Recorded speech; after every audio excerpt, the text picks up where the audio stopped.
some federal agencies are spending more money mining people's social media accounts than they were a few years ago, but the increase doesn't seem related to President Donald Trump promoting the practice.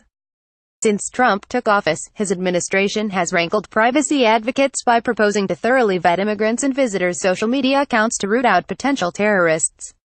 Former Homeland Security Department Secretary John Kelly suggested forcing travelers to hand over their social media handles before entering the country. Lawmakers have called for legislation requiring DHS to dig through the social media accounts of anyone applying for a visa.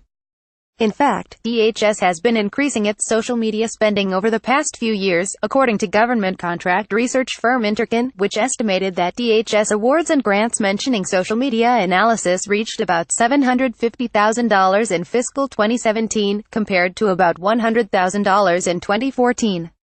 Government market research firm Govini estimated that DHS's spending on social media mining software reached $24.6 million in fiscal 2017, about 3 times as much as it spent in fiscal 2013. Companies winning those DHS contracts include Data Mining International, Penlink, and Akira Technologies. Since the federal government has long been investigating individual social media accounts, and despite the increased hype surrounding the practice, it's business as usual for one tech contractor selling instances of a deep web search engine to federal agencies. Arlington-based Giant Oak sells Giant Oak Search Technology, or GOST. The technology sweeps open-source repositories, including public social media posts, for information about individuals who are likely to traffic drugs, launder money, violate visas, and commit other crimes.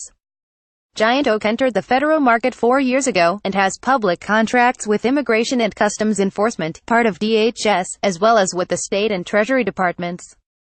Social media platforms have always been part of GOST's search, but federal customers aren't asking the company to devote more attention to social media postings under the Trump administration, Chief Executive Officer Gary Schiffman told NextGov.